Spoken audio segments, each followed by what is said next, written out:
কেরালায় ইলেকশন ওনামের মতো। কে এগিয়ে আছে? এখানকার লোকেদের মুড কেমন? মনে হচ্ছে কমিউনিস্টই আরও চলবে। নিশ্চয় ইউডিএফ আসবে। এখানে কেরালায় এলডিএফই আসবে। কংগ্রেস আসবে।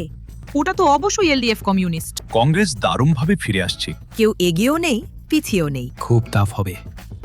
কেরালার রাজনীতিতে বর্তমান ট্রেন্ড ইউডিএফ এর পক্ষে। লোকেরা, ভোট দেওয়া লোকেরা একটা পরিবর্তন খুঁজছে। আজকের দিনে এসে ইউডিএফই সামনে দাঁড়িয়ে আছে। এখন তো কংগ্রেস সামনে আছে। কেরালায় ইউডিএফ শাসন করবে। সতীশন নায়ার শুধুমাত্র কেরালায় চলে। কেরালায় ভালো 1 নম্বরে আসে। এর বুদ্ধি আছে। সিপিআইএম এর কোনো বিশ্বাসই নেই। আমি বিজেপি। আমি সেই কারণে বিজেপি।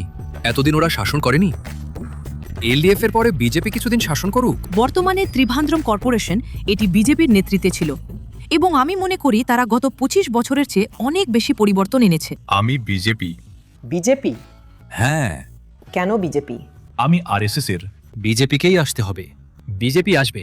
আমার মনে হয় পুরো কেরালাতে আমার মনে হয় বর্তমান শাসক দল এলডিএফ এগিয়ে আছে। কমিউনিস্ট পার্টি আবার আসতে চলেছে। মানে 10 বছর ধরে ভালোই কাজ করেছে। এখন কোনো কমতি নেই। এলডিএফ এখানে রাজ্যে ভালো উন্নয়ন করেছে। তিনারাই সরকারি আসবে এটা নিশ্চিত। আবার আগামী 5 বছরের জন্য আসার সম্ভাবনা আছে। আমার পরিবারও কমিউনিস্ট, তাই আমি কমিউনিস্টকে ভোট দিই। 85টা সিট পেয়ে এলডিএফ ক্ষমতায় আসবে এই বিশ্বাস নিয়েই আমরা এখনও এগিয়ে চলেছি। এখন এই কমিউনিস্টকেই আসতে হবে। সরকার কেমন আছে জিজ্ঞেস করলে সরকার তো ভালোই আছে। আমরাই খারাপ হয়ে গেছি। যেই আসুক কোনো সমস্যা নেই। আমরা একটা ভালো সরকার চাই, তাই আমরা একজনকে বেছে নেওয়ার সিদ্ধান্ত নিয়েছি।